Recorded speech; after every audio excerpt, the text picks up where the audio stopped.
Thanks for listening to our podcast, Living Life with the Rogers. My name is Cameron. And I'm Kira, and this is a lifestyle podcast where we talk about hashtag all the things and share our unpopular opinions. Tune in. Hello, everybody, and we're back with episode 2 of season 3. Hello. Kira's still on death's door. She's still kicking it, so that's exciting to still have you. Thanks for showing up to your podcast. November, Kira, is like a skeleton trying to cross the finish line. Yeah. I mean, you're working hard. Well, yeah, it's just for what September, October, November are to a photographer is what probably March, April, May is to an accountant. Oh, there you go. You're speaking to all the accountants in the world. Your season's like, coming. You have like 3 months that are just like insane. And then the rest of the year, you're like still working, but not nearly as hard as you are for those 3 months. Yep. All right. You feel their pain. Everybody wants their fall pictures. Yep. Hey, when are we doing ours? No, I'm just kidding. We already did them in September. Oh, I know. I was You want there. to do another photo shoot? Yeah. I'm always want to do more. Well, we could talk about photography. We are not. And so we're excited to talk about a day in the life of a mom. If only we had a mom we could interview. And I said, oh, shoot, there you are. All right, this is exciting. All right, what a good day to be alive. So I had my people talk to your people. We decided to call you in on set today, and we're going to pick your brain a little bit, ask you some questions. We're going to pick your brain because you've been doing the stay-at-home life for, almost 3 months now? It's been a long time. Now I know what it feels like to be a mom. I'm like, the days are years. And So I have 10 and a half years under my belt, and you have 3 months. That's all you need. That's all you need to figure everything out. Before we do, I got a great joke. Did you hear about the mom that told a bad chemistry joke? Nope. She didn't get a reaction. Is that how you can tell you've been staying home because you have all these bad dad jokes? No, that was a mom joke. That's for all the moms out there. I don't want you moms to feel excluded from this. So I got a lot of dad jokes. We'll save that for another time. But before we kind of get into the topic of moms, the current event that we were both seeing is the mom that was caught in Georgia letting her 10-year-old son, what was he about, like not even a mile away, and he was kind of walking. He was walking into town. Mm-hmm. And it was funny because we saw it on the news and we were kind of laughing and we were like, I mean, I was kind of raised a little strict and stuff, but I know there's a lot of parents like back in the day, they were like, dude, I was like away from my parents. Dude, I would be gone for like 3 hours lost in the woods. God knows how far from my house, probably like 3 miles. I don't even know how I knew to come home. There was no like bell or anything. I guess it was just like when it started getting dark, I was like, all right, I guess I'll go in and eat dinner and go to bed. So serious question, like the most serious one we're going to ask today. So Frozen 2, the song Lost in the Woods, was that based on? It was my childhood. That was your childhood. I mean, it was a lot of 90s kids is like, your parents would literally lock you outside. They'd be like, you're not allowed to come in. You would drink out of the hose. You would just play with your friends all day. You'd eat popsicles, God knows what. Nothing nutritious. Is this before like the 10 tests that they told us that like the water that comes out of your hoses has like lead and all this stuff? Like, yeah, nobody cared. They were like, it's water, drink it. We were so much better without all the internet era because we didn't worry about all the lead that was poisoning our systems. We just took the water as it was. I don't understand. This kid's 10 years old. He's fully capable of looking after himself. I mean, and most 10-year-olds have phones these days. It's like we didn't have phones back then. No one was tracking me. You literally didn't know where I was. And it was like, I just saw that story and I kind of like rolled my eyes a little bit. And even more so, they put her in jail for a year. Well, now how is she supposed to parent? Well, she's in jail. But actually, I don't know all the details, but they said they could arrest her or keep her in prison for up to a year. So there's probably going to be a trial. So we're going to release her. There's probably going to be a trial and all this nonsense, which is completely unnecessary. How is she supposed to parent when she's in jail? So I think, if they're going to claim that she wasn't parenting for that hour that he was gone, well, now she's really not going to be parenting if she's locked in jail. Yeah. I mean, and it's so hard because we don't know the full story of like, well, is she doing this by herself? Like how, and we knew this with having the 4, it's like we have after, I'm not saying we leave our kids alone, but you have 4 kids, they got all these activities, you're always running around everywhere. For anybody to want to come down hard on her and be like, what are you doing after he just, walks on his own just for a little bit? It's chaos. I see kids around here, Route 1, walking by themselves all the time. Yeah. Ain't nobody arresting their parents. Well, from what you're aware of, maybe it's coming to Maryland soon. So All right, so moving to the topic of a day in the life of a mom, I wanted to kind of pick your brain, ask you some questions. First couple questions were some that I just kind of came up with, and then there's a next section of questions that I was kind of Googling and looking to see what a lot of moms out there are searching for. So question number one, are you ready to be in the hot seat and represent all mothers in the world? No pressure. All right. All right. So question number one, how do you balance the stresses of motherhood? You get stronger. Well, done. All right. Question number two. I mean, I remember when I first became a mom, like the littlest thing would set me over the edge. And then just as you get older and more wiser and more experience, your patience, like my patience now compared to my patience when I first became a mom is night and day difference. All right. Well, and that's a good point. Over the course of years. There's no way to, I mean, motherhood it doesn't matter how old your kids are. It's stressful. Like there's no way to avoid the stress in motherhood. It's how do you cope with it? So first you just have to expand your capacity because that's the only way you're going to be a good mom is if you learn how to get more gracious, more patient, more loving. And then also, yes, obviously outlets, like when I'm hanging out with my friends and shout out Courtney, we can just crack jokes about how dumb our toddlers are the whole time. That helps. How crazy our toddlers are. They're not dumb. They're crazy. And things like going to the gym, having girls' nights out, that all helps. But like, that doesn't help me when I'm in the day-to-day grind of being a mom. It's like, you got to pull up your bootstraps and just kind of lean into it. Ah, I see. So, I mean, you said earlier on, you're like, I took all these years to kind of learn how to cope. What would be your number one way to cope with the stresses? So you're in the thick of it. Kids are crying. You've already reached your max capacity. What would you tell our listeners? What would be your best advice? Walk away. Just leave. No, there's days like I'll just. Then you're gonna be like the Georgia mom getting in the back of a cop car. I mean, maybe. Some days I would just like go sit on my front porch. Like I would have my lunch by myself on my front porch because it was quiet and some fresh air really helps.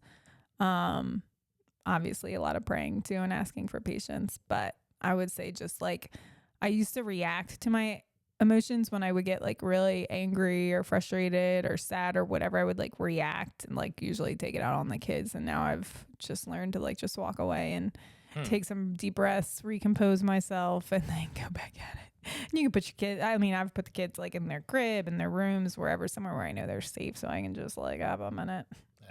That's maturity right there. Walk away. I actually, in my 3 months, it took me the full 3 months to figure that one out. I always wanted to fix the problem. And I'm like, all right, let me just take a deep breath. We all, it's so funny. So kids get like timeouts or you give them a minute. Yeah. Like, parents need timeouts. Parents need timeouts. Yeah. For sure. Question number 2. How do you keep from losing yourself in motherhood? You have to keep doing the things that you love. So I'm really intentional about scheduling time to go to the gym, time to get my nails done, time to get my hair done, time to hang out with friends. I mean, you're doing it all. Get my hair did. Your hair did, your nails. You get it all. Yeah, everything. All right. I mean, yeah, some people may not want to do that, but whatever you love to do, I mean, that's going to look different for you. But I think definitely leaning into the things. Remember what you did before kids and make sure you keep doing that. Okay. You just have to schedule it. I think that's the biggest thing is like, you have to make scheduling fun things and self-care just as important as it is to schedule the kids' doctor's appointments. Like you have to really make sure you get it on the calendar. Otherwise it's just not going to happen. Oh, we could have a whole nother podcast about the calendar, our calendar. The other thing I was going to bring up, and I guess this is a fair point. Correct me if it isn't, but like, is there a lot of moms out there that like, so they pour everything into their children, their kids, and they don't even realize they're losing themselves because they're preached their whole life that being a mom is everything. And that's the most important calling in life. And so you don't want to admit you're kind of losing yourself because that's admitting failure, but you're not, you're just, there's only so much you can give. So does that make sense? Like the lines start to get blurred that like before you were a mother, you were just Kira. Now you're a mother, but you're still Kira. You're still both. And I think there's this like false preaching out there that's, oh, well, being a mother is the greatest calling in the world. So then if it's being preached all the time, then you're okay, well, I'm walking into this greatest calling. Shouldn't it be fruitful, bountiful, fun, enjoyable? but that's all false because it's hard. It's exhausting. It's draining. So I mean, I think every mom loses herself. It's like, how intentional are you to get her back? Because it's like, I don't know. I don't know if I've met any mom that's like, oh yeah, I didn't go through a season where it was just like all about my kids and I wasn't doing anything for myself and I wasn't going on dates with my husband. Like, I don't know of any like mom. I've never met a mom that hasn't gone through that. So it's like, okay, well, how long are you going to let that go before you fight to get yourself back? I mean, like, let's just even break the stigma of saying it's okay if you feel like you're losing. So let's just break that. Everyone does. Yeah. That's what I was trying to bring up is like, let's just normalize that. It's such a big life transition. I mean, people argue that going from 0 to 1 kids is the hardest transition because you're learning how to die to yourself. You're like, oh, your life is just so different. Like your day-to-day life is literally so different. And then I thought 1 to 2 was harder just because I was learning how to balance. It's funny you brought that up. The most searches, people were on the fence. It was either the 0 to 1 or the 1 to 2. And it was a battle. And then after that, you're like, I know what I'm doing. I've got this. And like, because once you go from 1 to 2, you learn how to multitask and take care of like 2 kids at once instead of only solely focusing on 1 kid. And so then you just add another kid and it's like, well, it's a little bit more chaos. And then you add another kid and it's like, oh, a little bit more chaos, but you kind of know what you're doing. You're like, I've been here before. I've done this. I got it kind of thing. Beautiful. Well said. So let's break the stigma, everybody. It's okay to feel like you're a little lost, a little frustrated. All right. I'm going to change topics a little bit. So I kind of did a lot of like searches that moms make. This isn't like a top 10 list, but it's a lot of searches that moms make in private, but they're afraid to kind of put out there. So I just put it out there and I'm going to use you as my scapegoat for putting it out there. But question number 1 is a lot of searches was, am I a good mom?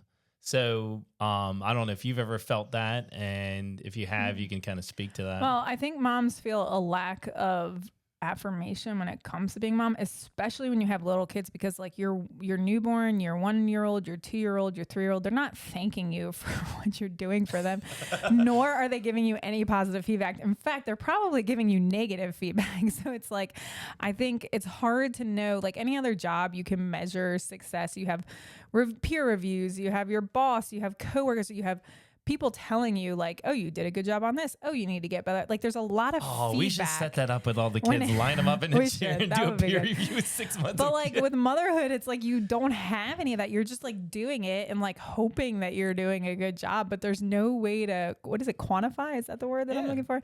There's no way to like measure like, oh, okay, I'm being successful at this job. So it's very just kind of like, you're like, I don't know. I guess I'm a good mom. These kids aren't telling me I'm a good mom. Like they're the ones I'm working for. Do my employees think I'm doing a good job? I don't know.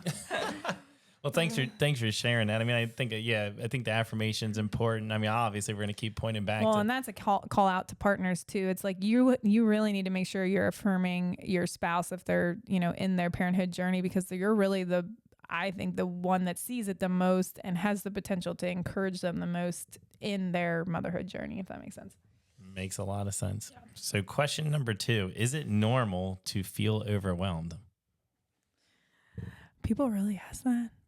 That's very simple. Well, remember, this is a lot of people in their private. They're probably, so they're feeling like, am I even any good? Is this, and here's why. Actually, I'll give you the gambit why. The social media world. The social media world shows parenting is easy, fun. Oh, look at me having so much fun with my kids, and we're going on adventures, and we're traveling the world, and we're making tons of money, and we're I live in the world where like I've always since day one been like very honest on social media about motherhood. So I just feel like I live in the world where like everyone knows that it's like hard and overwhelming. My friends know, we talk about it. But I to your point, I guess there are people that don't have any community or never hear people say, oh, this is hard, this is overwhelming. But yeah, because out there in the world, it's a lot of like, oh, look at me making this look easy, or look how good I am. Oh, I'm so good at this. And so there's a lot of people that aren't vulnerable like you are. There's a lot of people that don't open up and share. I mean, let's be honest. A lot of people in this world, we don't go around meeting people and go, "Hey, my name's Cameron. My weaknesses, I struggle with this. Usually, we talk about how good we are, what we accomplish. I feel like the wrinkles and the bags under my eyes just tell the story. Yes, it's overwhelming. Yeah. So okay. So it's overwhelming. What's the most overwhelming part? Meeting everyone's needs. You always feel like there's like not enough of you to go around. And I think it's this like weird time we're living in where it's like women are both trying to be caregivers at home and be out in the work world, like have careers, and it's like you feel like you're just being like pulled one way or the other way, and you never have time for either one. So it's like you're just kind of like, okay, what's my immediate need right now? But it feels like there's never enough of you to go around. And that's sometimes that's true. I've caught you in the kitchen where like all the girls are in the middle of asking you a question, and I'm like, oh no, I have a question I need to ask her. I really want to. One day I'm gonna tally how many questions I answer in a day. It is asinine. It's probably like over 100 questions in one day. So what, if there's a mom out there in our audience that's feeling very overwhelmed, what would you say as an encouragement to them? It's supposed to feel overwhelming. It means you're doing a good job. Oh, okay. So it means you're in the right place. Yeah, because it's like if you're not mothering, if you're not parenting, if you're not taking care of the things that you need to take care of, then you're not going to feel overwhelmed. So if you're feeling overwhelmed, it's like because you care, you want to do a good job, you're trying to meet the needs of everything in your life and be a good steward of what God's given you. So it's like it's supposed to feel overwhelming, but it goes back to your initial point is like you can't forget to schedule time for yourself too. Like I don't know if I really like that quote about like, oh, you can only pour from a full cup. I'm like, okay, my cup is empty like 75% of the time. So if I just decided every time my cup is not full, I'm not going to give people what they need, like I would literally not take care of anything in my life. So it's like a lot of times you just got to suck it up, but don't suck it up so much that you're never filling your own cup. But it's like, no, most of the time you're probably not giving from a full cup. That's just the reality. Obviously, I could ask you about a million questions for sake of time. We don't have time for that. And I invite everybody. We'll post this on YouTube, Instagram. Our Instagram's Living Life with the Rogers Family. So ask some questions. I'll have Kira get on it and follow up with you. And same with YouTube. Leave a comment. We can do the same. But we had a really unique opportunity where so we're both small business owners, and typically you run the ship. I mean, you run the ship while you're running your photography business. And the last couple months, we knew you were going to hit a busy wedding season, which I'm also, you're a co-photographer. Sometimes I would like to say like I could be a lead photographer maybe, but we knew we were going to hit busy season. So I was like, I'll take a couple months off, support you, and then we'll just do the photography thing. And so it's kind of a big shift we had at this house where I got to be the stay-at-home dad mom. Stay-at-home dad. Okay. There are stay-at-home dads out there. Yeah, good. So all the stay-at-home dads, this is a tough life, man. So I wanted to keep being about you, but I had a couple of things I kind of wanted to bring up. So these are a couple of things I learned along the way. Well, here, I'll ask you the question. What have you learned being a stay-at-home dad? All right. So, great. You did a beautiful job. Yeah, you're welcome. So a couple of things I've learned. I've had 2-3 months home, and I would say the first thing is it gets lonely. So I do construction, so I'm always around people, and maybe it's just for me, and I'm not going to speak for everybody, but I'm fairly outgoing. So it gets lonely because a lot of our kids, our older kids, go to school, and then I'm just stuck with the toddlers. They go to school 2 days. Yeah, and our toddlers are tough to communicate with. Usually they're just throwing stuff at you and spitting at you and blowing raspberries at you. And so it just gets a little bit lonely. So well, it's crazy because it's like if you don't make a point to go out and see adults, you could literally go an entire week just being at home with your kids and not talking to another adult besides your spouse. Like you literally that was part of the reason why I joined the gym at first was like I just needed to get out of the house and like see adults, have an adult conversation. Oh, no, it's so true because that's exactly me being him. I'm just like, why do I want to take all my kids out and get you kind of almost just get stuck at home because it's easy. But then you see after a while, after a couple of weeks of it, I was like, oh my gosh, like I got to get out. I want to see people. But then you're just like, how do I make this work? So I could see, I felt understanding of all the moms out there like struggling with that. Like you are lonely and stuff because one, yeah, it's a very lonely job, lack of affirmation, whatever. And two, it's hard to wrestle all the kids in the car seats, constantly drag them here and two. So that would be the first thing. It gets lonely. And the second one is like, some days it just feels like you're getting absolutely nothing accomplished. Like at my job, and I mean, construction's that way too. Sometimes you have setbacks and stuff. So I was kind of prepared for it. But there are days, especially when it feels like you're doing the right thing. Like we're starting to potty train Zoe, and I feel like we're doing it the right way. Like we're doing a good job. And it feels like there's like, I don't know, we'll have like a day where we're just kind of putting her on the potty, trying. And then before you know it, like, I'm like, what did I even accomplish? She's still not potty trained. I'm exhausted. Dishes are still stockpiled. The toy room looks like an absolute disaster. And somehow that was a day. And it's Yeah, there's something satisfying about like clearing your inbox at work or creating a presentation, or like we go and shoot weddings. I'm like, I come home with a card full of pictures that I just shot and created. And motherhood, it's like you literally get to the end of the day and like your house is trashed. You're exhausted. Kids are exhausted. Somebody's probably crying. Your fingernails smell like poop from wiping your kid's you butt. You need a shower and you're like, what did I do? Yes. But it's like, yes. You did the most important work, but it goes back to my earlier point about it not being quantitative. Like you can't see the results that you are creating. Yeah, it's hard to see the blessings. Yeah. Oh, you want to ask me the third? What is the third link? The third link. The third thing you've learned after being a stay-at-home dad for 3 months. You did a good job. This is obvious. It's tough work. So doing construction, I thought for sure, like I got into it and I was I was at the bottom of the industry. So I was doing the manual labor day to day. There were days where I'm digging trenches. There's one I was digging trenches in the rain. So I'm getting soaking wet. I mean, there's not a part of me that was covered in water, mud, etc. I got home. I was like, I'm going to die. And then yet I would say the stay-at-home dad thing, like it's a different kind of hurt and a different kind of struggle. It's not as physically exhausting, which it's more emotional and mental exhaustion. And that's harder because at least the physical, I could see like growth. I could see I accomplished something. But just physical is like you eat and you take a nap and you can like easily be back at it. Like you can recover. Sit down for a little bit, you need your rest and stuff. But this is a harder challenge. So it just opened up my eyes to just, you get isolated. It's just a good way, I feel like, where Satan can attack a lot of mothers out there because I just feel like you can get lonely. You can feel like you're not accomplishing anything, which is a lie. We know that, but it feels that way. And then you just, you feel like you're like, well, this is just tough work and I'm not seeing the blessing out of it. So all it did for me is it humbled me a ton.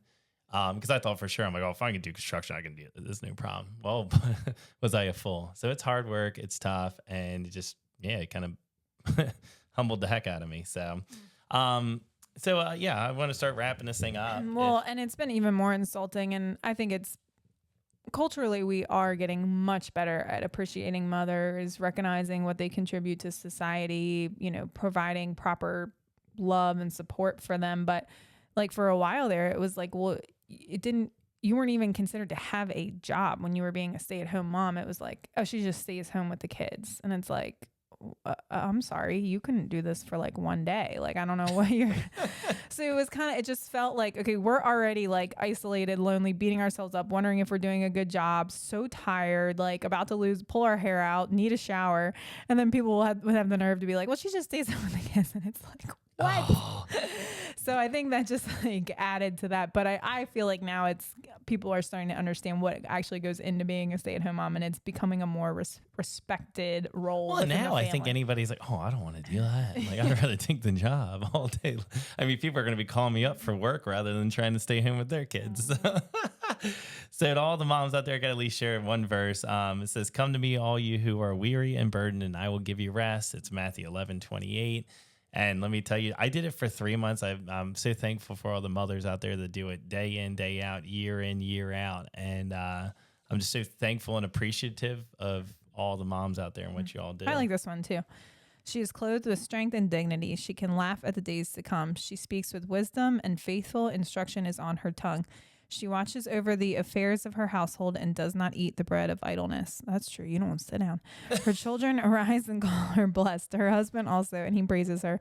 Many women do noble things, but you surpass them all. So it just highlights the importance of being a mother and what you're giving to your children. And eventually those children are going to go out and be in society. And it's like, what are we putting out there? Like, that's a reflection of what we do at home. So it is one of the most important jobs. Amen. Well, let's go into unpopular opinions. If it's okay with you, I'll start, and then are you passionately about this? Ready to? All right. So I'll start it off.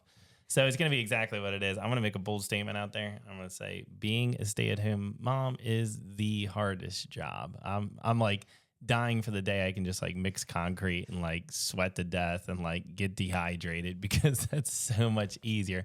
And then I'm going to add one more thing is, if if you're in a season where you feel like nothing is going well and nothing's going your way, and it like just keep going, because typically before growth happens, it feels like you're just stalling.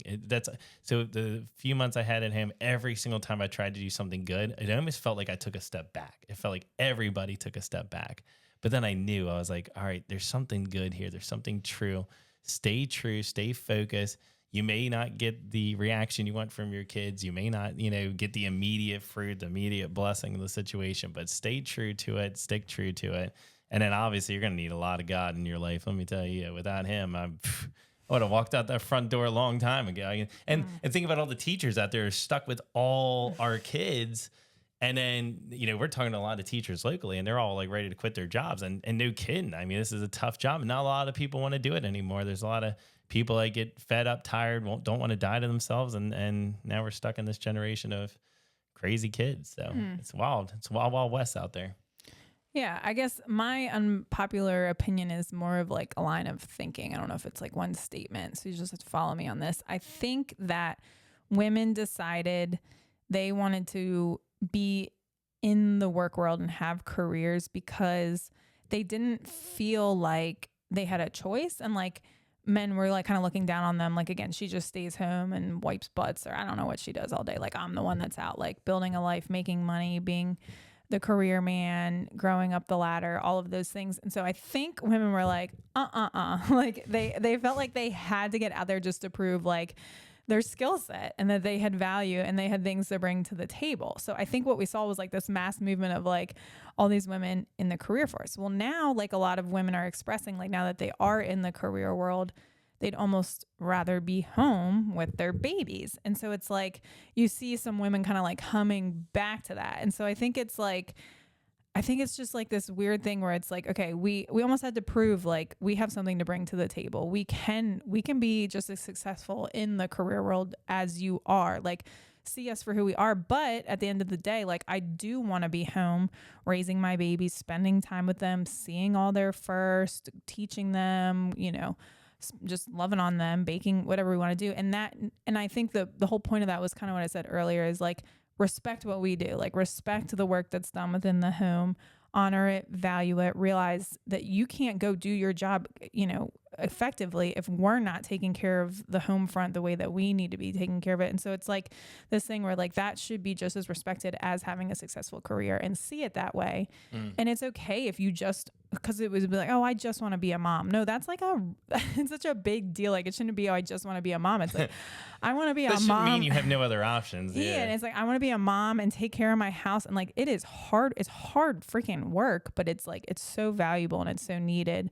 And your kids are blessed for it. Your spouse is blessed for it. Everybody's blessed for it. So it's like, you can be proud of that. It's just as much of a career as it were if you were out working, a marketing job or whatever you want to do. Well, God even agrees with you. That Proverbs passage that you read said, many women do noble things, but you surpass them all. That's Proverbs 31. That's about verse 29. So know that we could be successful career women, but we want to be at home, and that's a good thing. So there's no more noble work than that. So even God agrees it. What's more noble work than being a mom? So to all you moms out there, keep it up. Go to God. He's going to be ultimately there for you when you're lacking affirmation. He's done it for me in my personal journey. He's going to be always there for you guys. And let's hope to all the dads out there, affirm your spouses. You can't ever affirm enough, which, yeah, they need it. Yeah, agreed. So everybody needs it. I mean, even if you're working out in the world, you need some affirmation too. Oh, thank you. Is that you affirming me? That's so sweet. I mean... Well, thank you for listening. And if you have any comments, give them to us at Living Life with the Rogers Family on Instagram, or you can give us a comment on YouTube. See ya. Thanks for listening to Living Life with the Rogers. You can find us on Instagram at Living Life with the Rogers Family. We love to post on there and hear from our followers. If you would like to hear future episodes, make sure to follow or subscribe to be the first to know when a new episode is released. See ya.